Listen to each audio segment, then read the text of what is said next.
ஓம் சாய்ராம், ஜெய் சாய்ராம். என் அன்பு குழந்தையே, சில தருணம் உன் கண்களில் இருந்து வழியும் நீர் எதற்கு என காரணங்களும் அர்த்தங்களும் உனக்கே தெரிவதில்லை. மனதில் ஒரு சுமை, வலி. நீ செய்த எதிர்மறை தெரிந்தும் தெரியாமலும் அவை உன் மனதை ஒவ்வொரு நிமிடமும் சுடுகின்றது. அதை தாங்க முடியாமல் உன் மனம் தவிக்கின்றது. உன் தவறுகளுக்கு மன்னிப்பும் அதை உணர்ந்து நீ மாற வேண்டும் என்ற எண்ணம் உன்னிடத்தில் தன்னம்பிக்கையை இருந்தாலும் சில நேரம் புயலாய், மழையாய், இடியாய் சில நிகழ்வு உன் கண்முன் வருவதும் போவதும் உன் ரணத்திற்கு மேல் ரணங்களை உணர வைக்கிறது. நிம்மதி என்ற சொல்லை கூட மறந்து போகும் நிலை. முதலில் உன் கடந்த காலத்தை தீயிலிட்டு எரித்துக்கொள். எதிர்காலத்தை காற்று போகும் வழியில் ஒப்படைத்து உன் நிகழ்கால தருணங்களை கவனித்து செயல்படு. எல்லாம் நன்மைக்கே, என் சாயப்பா செய்வார் என்று உனக்கு தோன்ற வேண்டும். உன் உடம்பையும் உன் உள்ளத்தையும் ரணப்படுத்தும் விஷயங்களை விரட்டி அடித்து அழிப்பேன் நான். இது என் சத்திய வாக்கு. என் வார்த்தையை நீ உயிர் முச்சா எடுத்து அதை கடைப்பிடித்து நடக்கும் உனக்கு எல்லாம் நல்லதே நடக்கும். இந்த துவாரகமாயி தாய் தேகத்திலும் குருதியிலும் இருந்து பிறந்த என் உயிரே, நீதான் என் பிள்ளை. அதனால் நீ எதற்கும் பயப்படாதே, கலங்காதே. உன்னில் நிச்சயம் வெற்றி என்ற தீபத்தை நான் ஏற்றுவேன். என் பரிபூர்ண அருளும் ஆசீர்வாதமும் அன்பும் பெற்ற என் பிள்ளை நீ. நம்பியவர்களை நான் என்றும் கைவிடுவதே கிடையாது. அனைத்துமே காரணமில்லாமல் நடக்காது என்பதை நீ புரிந்து கொள். ஒரு இலை அசைந்தால் கூட அதற்கு ஒரு காரணம் இருக்கிறது என்பதை நீ அறிந்து கொள். நீ பாசத்திற்காக ஏங்குகிறாய். அது உனக்கு கிடைக்காமல் போகும்போது, நீ உதாசீனப்படுத்தும் போதும் நீ அடையும் துன்பத்தை காண என்னால் சகிக்கவில்லை. உனது ஏக்கம் எனக்காக மட்டும் இருக்கட்டும். உனக்கு திகட்ட திகட்ட அன்பை பொழிய நான் இருக்கிறேன். என்னுடைய அன்பு மட்டும்தான் உதாசீனப்படுத்தாத அன்பு. உன் மனதை திடமாக வைத்துக்கொள். இந்த உலகத்தில் எதுவுமே நிரந்தரமில்லை, யாருமே நிரந்தரமில்லை. பெற்ற தாயானாலும், தந்தையானாலும், மனைவியானாலும், கணவரானாலும், குழந்தைகளானாலும் குறிப்பிட்ட எல்லை வரை மட்டுமே அவர்கள் வருவார்கள். ஆனால் உன்னுடன் நிரந்தரமாக வரப்போவது உனது சத்குருவாகிய உன் சாயப்பா மட்டுமே. அதை புரிந்து கொண்டு இன்பத்தையும் துன்பத்தையும் சரிசமமாக நினைக்க உன் மனதை நீ பக்குவப்படுத்திக்கொள். இன்பத்தை கண்டு மிகவும் பரவசப்படாமலும், துன்பத்தை கண்டு மிகவும் துவண்டு போகாமலும் உன்னை சமநிலையில் இருக்க பழகிக்கொள். இப்போது நீ எதற்கும் கலங்க வேண்டிய அவசியம் இருக்காது. இந்த பக்குவ நிலைக்கு உன்னை கொண்டு வருவது உனக்கு முதலில் கொஞ்சம் கஷ்டமாகத்தான் இருக்கும். ஆனால் நீ என்னையே நினைத்து என் நாமத்தை உச்சரிக்க உச்சரிக்க அந்த பக்குவ நிலையை நான் உனக்கு வர வைப்பேன். நீ இழந்தது எதுவாயினும் அதை உனக்கு கிடைக்கச் செய்வேன். உனது கண்ணீரை ஆனந்த கண்ணீராக மாற்றுவேன். உனது துயரங்கள் விரைவில் ஒரு முடிவுக்கு வரப்போகிறது. தேவையில்லாமல் கண்களை கலங்க வைக்காதே. மகிழ்ச்சியாக இரு. நான் இருக்கும்போது எதற்காகவும் கலங்காதே. என்னை மீறி எதுவும் நடக்கப் போவதில்லை. உன்னை நான் தேர்ந்தெடுத்து நான் வசிக்கும் இடத்திற்கு வரவழைத்தேன்.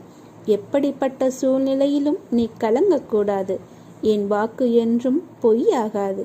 எந்த சூழ்நிலையிலும் உன்னை நான் கைவிட மாட்டேன். நம்பிக்கையோடு இரு.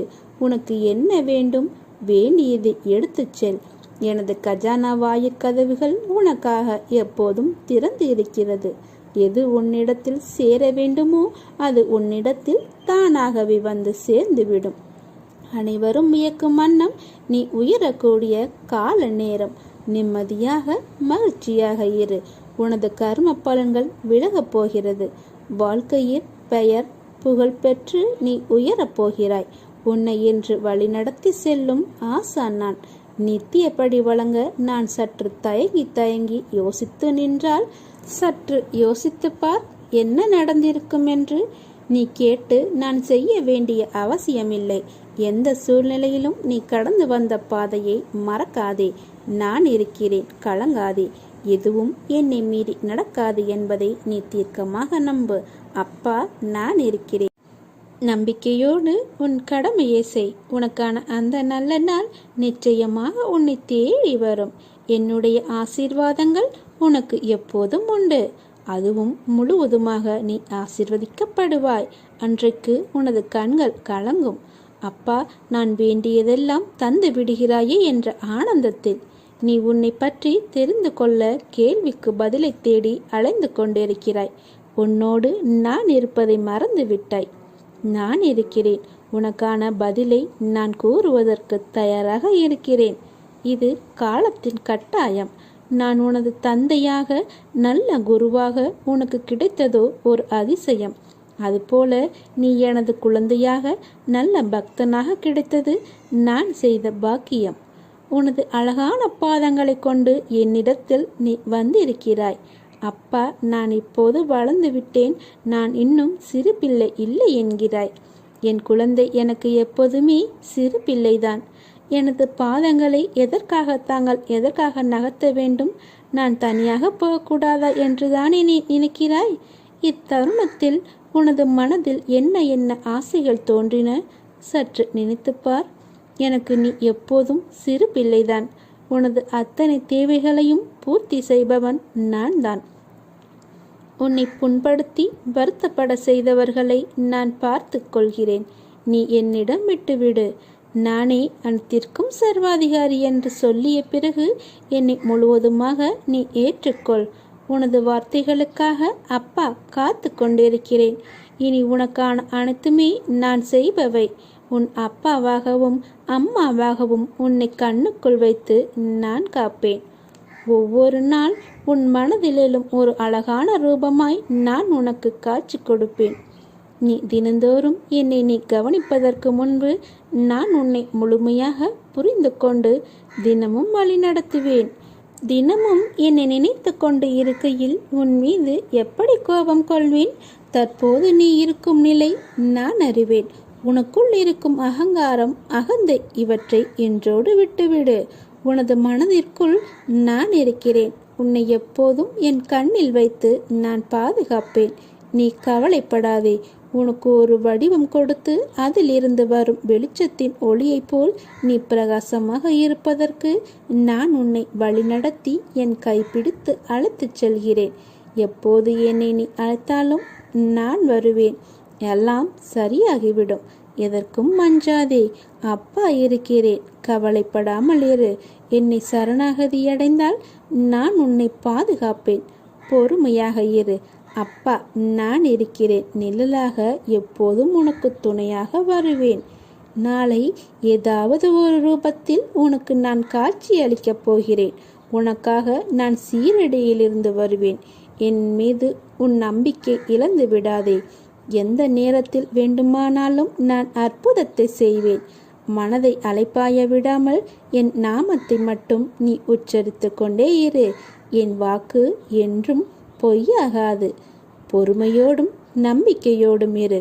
விரைவில் நல்ல மாற்றங்கள் நிறைந்த மகிழ்ச்சியான வாழ்க்கையை அமைத்து தருகின்றேன்.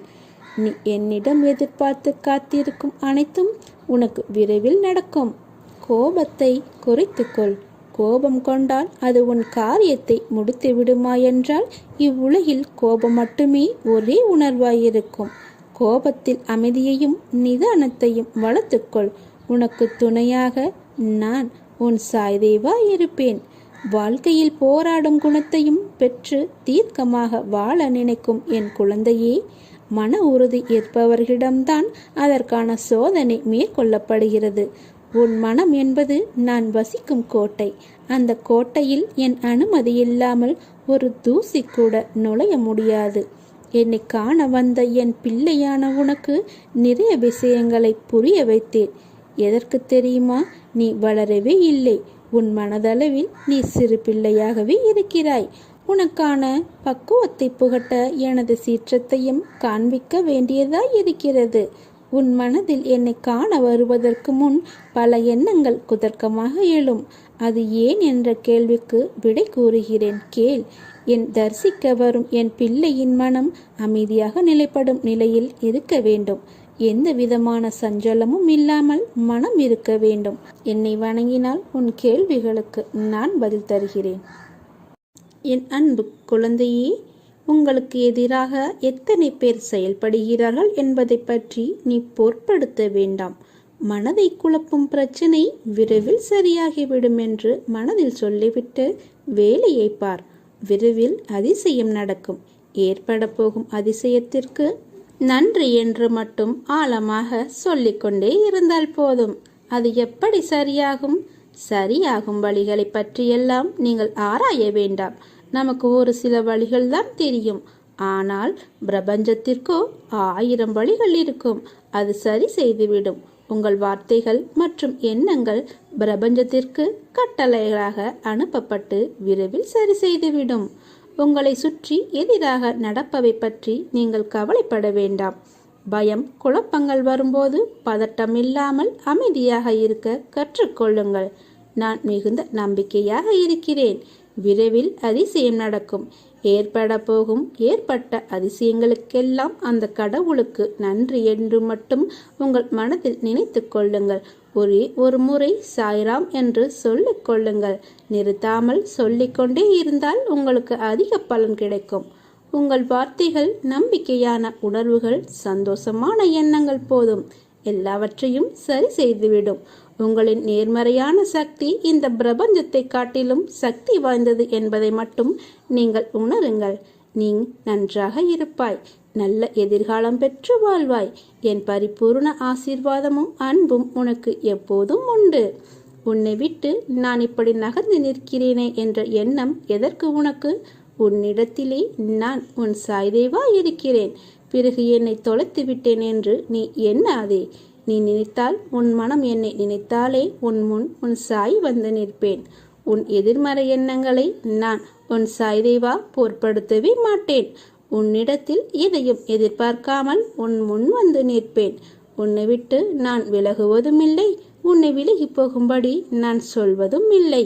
என் மீது கொண்டுள்ள நம்பிக்கையானது உனக்கு பல மடங்கு உத்வேகத்தையும் தைரியத்தையும் கொடுக்கும். எதிரியை அழிக்க வேண்டும் என்ற எண்ணம் வந்ததே அந்த எண்ணத்தையும் அந்த எண்ண உணர்வையும் அழித்துவிடு. வாழ்க்கை ஆனந்தமாகும். உனக்கு இன்னும் சில விஷயங்கள் புரியாதவையாக உள்ளன. நீ மலை போல நினைத்திருக்கும் பிரச்சனைகள் எல்லாம் நான் ஏற்கனவே தீர்த்து விட்டேன். எத்தனை முறை சொன்னாலும் நீ அந்த பயத்திலேயே இருப்பதால் தீர்ந்த பிரச்சனையை தீர வேண்டும் என தொடர்ந்து வேண்டிக் கொண்டிருக்கிறாய். பிரச்சனை என்று வந்துவிட்டால் ஒரேடியாக பயந்து விடுகிறாய். இதை இப்போதே விட்டுவிடு. இனி வரப்போவதெல்லாம் உனக்கு வசந்த காலமே. வாழ்வில் எதையெல்லாம் நிரந்தரமென நினைத்து கொண்டிருந்தாயோ அவையெல்லாம் நிதர்சனம் இல்லாத பொய்கள் என்று புரிந்து கொள்ளவே உனக்கு சோதனைகள் தரப்பட்டன. யாரை நம்பி நீ உன்னுடைய உடைமைகளை கொடுத்தாயோ அவர்கள் உண்மை இல்லாதவர்கள் என்பதை உணர்த்தவே பிரச்சனையில் உன்னை நான் சிக்க வைத்தேன். யாரை நீ எதிர்பார்த்திருந்தாயோ அவர்களால் உனக்கு நன்மை இல்லை என்பதை உணர்த்தவே அவர்களின் சுயரூபத்தை உனக்கு வெளிப்படுத்தினேன். ஆனால் நீயோ எப்பொழுதும் போல வெகுளியாகவே இருந்து விட்டாய். உன் அன்பு குணத்தையும் அப்பாவித்தனத்தையும் அவர்கள் பயன்படுத்தி வீணாக்கிவிட்டார்கள் உன்னை. நீ சந்தோஷமாக இரு. துக்கத்தை விடு. எது வந்தாலும் ஒரு நாள் முடிய போகிறது என்ற உண்மையை உணர்ந்து கொள். நான் இருக்கிறேன். கலங்காதே. நான் உன்னை கைவிட மாட்டேன். விதைத்தவுடன் அறுவடைக்கு செல்வது எப்படி மடத்தனமோ அப்படித்தான் வேண்டியது உடனடியாக பழிக்க வேண்டும் என நினைப்பது. உனது வேண்டுதல் கேட்கப்பட்டாகிவிட்டது. அதற்கான வழிகள் உருவாக்கிவிட்டன. ஏற்ற காலத்தில் எல்லாமே சுலபமாக சுமூகமாக முடியும் என்பதை என்னிடம் வேண்டிய உடனே நீ தெரிந்து கொள்ள வேண்டும். நம்பிக்கையுடனேறு. உனக்கு கிடைக்க வேண்டியது கிடைக்க வேண்டிய நேரத்தில் தக்க சமயத்தில் உன் கைகளில் வந்து விழும். அதை நீ பத்திரமாக பிடித்து பயன்படுத்திக்கொள். பாபாவின் அருளை பெற்றுக்கொள்ள வேண்டும் என்றால் பொறுமையும் வைராக்கியமும் தேவை. அத்தகைய பொறுமை மற்றும் வைராக்கியமுள்ள பக்தர்களின் நம்பிக்கையை பாபா எப்போதும் பொய்த்து போக செய்வதில்லை. நம்பியவர்களை என்றும் பாபா கைவிட்டதே இல்லை. அனைத்துமே காரணமில்லாமல் தாமதமாகின்றது என்று நீங்கள் நினைக்கிறீர்கள். ஆனால் அனைத்தும் காரணத்துடன் தாமதமாகின்றது என்று சாய் சொல்கிறார். நீ வேண்டிய விஷயம் தாமதமானதற்கு ஒரு காரணம் இருக்கிறது. அதற்கான காரணத்தை நீ ஆராய வேண்டாம். அதில் ஒரு பல மடங்கு நன்மை இருக்கிறது என்று மட்டும் நீ தெரிந்து கொள். உனது குருவை நினைவில் கொண்டு அமைதியாக இரு. கற்பனைக்கு எட்டாத அளவுக்கு உனக்கு நன்மை ஏற்படும். ஆவணங்கள் தொடர்பான வேலை தாமதப்படும். சிக்கல்கள் அடையாளம் கண்டு நீயே அவற்றின் தீர்வுக்கு வழிவகுக்க வேண்டும். வெற்றி உனக்கே. ஸ்ரீ சாய்பாபாவை நினைத்தால் வெற்றி உனக்கே. உணவு, உடை, பணம் தேவையான அளவு உனக்கு கிடைக்கப் போகிறது. உன் நல்வாழ்க்கை கவனிக்க ஸ்ரீ சாய்நாதர் இருக்கிறார். கடவுளை எப்பொழுதும் நீ நினைவில் கொள். இன்னும் 2 நாட்களுக்குள் உன் வேலைகள் முடிவுறும். நில விவகாரத்துக்கு தீர்வு கிடைக்கும். ஸ்ரீ சாய்பாபாவின் அருளாசியும் நண்பர்களின் ஒத்துழைப்பாலும் சுப நிகழ்ச்சிகள் நடைபெறும். 2 புதிய விஷயங்களால் உனக்கு மகிழ்ச்சி ஏற்பட போகிறது. நாளை முதல் இன்னும் 2 தினங்களில் உனது சிக்கல்கள் எல்லாம் மறைந்து உனக்கு வெற்றி கிட்ட போகிறது. மத சம்பந்தமான சடங்குகள் நடக்கும். நீ கேள்வி கேட்ட தினத்தின் மறுநாள் உனக்கு தீர்வு கிடைக்கப் போகிறது. பயத்திற்கு இடமே இல்லை. பாராட்டுக்கான, கௌரவத்துக்கான நாள் மிக அருகில் உள்ளது. உனக்கு வெற்றியும் புகழும் கௌரவமும் கிட்டும். உன் இஷ்ட தெய்வத்தின் தரிசனம் உனக்கு கிடைக்கப் போகிறது. கடவுளின் சிலை, விக்கிரகம், புகைப்படம் உனக்கு கிடைக்கும். அதை வைத்து நீ வழிபடு. உனக்கு மன நிம்மதி, பணவரவு, மகிழ்ச்சிகள் ஏற்படும். மூதாதையர்கள் செய்து வந்த மதச்சடங்குகள் நின்று போயிருக்கின்றன. அவற்றை மறுபடியும் தொடங்கி செய். விரைவில் உனக்கு சுப நிகழ்ச்சி நடைபெறும். வெற்றி கிட்டும். ஸ்ரீ சாய்நாதரை நினைத்துக்கொள். வேறுபாடு காட்டாதே. உனக்கு ஏதோ ஒன்று கிடைக்கும். முன்னேற்றம் ஏற்படும். அதிலிருந்து நீ முன்னேறி வா. ஒரு இளம் வயது நபரால் உனக்கு ஆதாயம் ஏற்பட போகிறது. புதிய அறிமுகம் கிடைக்கும். கேள்வி கேட்ட தினத்திற்கு பின் வரும் ஞாயிற்றுக்கிழமை உனக்கு ஒரு ஆதாயம் ஏற்படும். நன்றாக ஞாபகம் வைத்துக்கொள். நீ எப்போது என்னிடம் கேள்வி கேட்கிறாயோ அதிலிருந்து வரும் ஞாயிற்றுக்கிழமை உனக்கு ஒரு அதிசயம் நடக்கும். நீ கேட்ட கேள்விக்கு ஆதாயம் கிடைக்கும். பல நாட்களாக நீ இழந்து தவித்த பொருளை மீண்டும் அடைவாய். ஞாயிறன்று அது உனக்கு கிடைக்கும்படி நான் செய்வேன். கண்டோபா கோவிலுக்கு செல். மரங்கள் மற்றும் நிலத்தில் இன்பம் கிடைக்கும். வியாழன் வெள்ளியில் ஸ்ரீ சாய்நாதரை நினைத்து தீபம் ஏற்று. உனக்கு நன்மை ஏற்படும். புதிய நில விவகாரங்களில் நன்மை உண்டு. மக்கள் மகிழ்ச்சியோடு இருப்பார்கள். விரைவில் உனக்கு குரு யோகம் ஏற்பட போகிறது. அன்று உனக்கு முக்கியமான அலுவல்கள் நடைபெறும். உனக்கு கவலைகள் எல்லாம் மறைந்து நீ மகிழ்ச்சி அடைவாய். புதிய வேலைகள் நடைபெறும். உனக்கு செலவுகள் அதிகரித்தாலும் ஞாயிற்றுக்கிழமை அன்று உன் வேலைகள் முடிவுறும். நீ வெற்றியடைவாய். பணமும் புகழும் உனக்கு கிட்டும். கடந்த 2 மாதங்களாக தாமதமான வேலைகள் உனக்கு முடிவுறும். இழந்த பொருளை மீண்டும் அடைவாய்.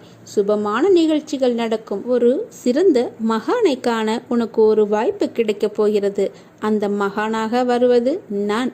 உன் சாயப்பாவை நீ கண்டு கொள். உனக்கு நான் பல ஆசீர்வாதங்களை தர காத்திருக்கிறேன். பொறுமையாக செயல்படு. அவசரப்பட்டு எடுக்கப்படும் எந்த ஒரு முடிவும் சரியாகாது. கோபம் வரும்பொழுது என்னை நினைத்துக்கொள். ஓம் சாய்ராம் அல்லது சாயி சாயி என்று கூற பழகு. அனைத்தும் சரியாகும். உனக்கு நான் இருக்கிறேன். ஜாதகம், கைரேகைக்காரர்களுடன் ஜோசியம் ஆகியோரின் முன்னோடி உரைகளை தூக்கி எறிந்துவிட்டு என்னை மட்டுமே நீ நம்பு. என்னை நம்பி என்பால் லயமாகும் மனிதனின் எல்லா காரியங்களையும் பொம்மலாட்டத்தை போன்று நான் நின்று நடத்தி வருகிறேன். உனக்கு எல்லாம் சாதகமாக நான் மாற்றித் தருகிறேன். என் வார்த்தைகள் மீது நம்பிக்கை வை. இல்லாவிட்டால் நான் செய்யும் அற்புதங்களின் காரணமாகவாவது என் மீது நம்பிக்கை வைத்து என் நாமத்தை துதி செய்யுங்கள். உங்கள் கோரிக்கைகளை நிறைவேற்றி உங்கள் பிரார்த்தனை அனைத்திற்கும் பதில் கொடுப்பதற்காகவே நான் அவதரித்து வந்தவன் என்பதை நீங்கள் உணர்ந்து கொள்ளுங்கள். உணவு, உடை இவற்றை பொறுத்த மட்டில் வறுமையோ இல்லாமையோ எனது அடியவர்களின் வீட்டில் இருக்காது. தங்கள் மனதை எப்போதும் என் மீது லயமாக்குங்கள். என்னையே முழு மனதுடன் வழிபடும் அடியவர்களின் நலன்களை எப்போதும் கவனிப்பது என்னுடைய சிறப்பியல்பு. கீதையிலும் கிருஷ்ண பரமாத்மா இதையேதான் கூறியிருக்கிறார். எனவே உணவுக்காகவும் உடைவுக்காகவும் கடின முயற்சி எடுக்காதே. உங்களுக்கு எது வேண்டுமானாலும் கடவுளிடமிருந்து கேளுங்கள். இவ்வுலக கௌரவத்தை விட்டுவிட்டு கடவுளின் அருளையும் ஆசியையும் பெறுங்கள். அவரிடம் நீங்க முழு ஆசியை பெற்றால் உங்களுக்கு நல்லது நடக்கும். நீ வேண்டியதும் வேண்டாததும் உங்களுக்கு கிடைக்கும். நல்லதே நடக்கும். ஓம் சாய்ராம்.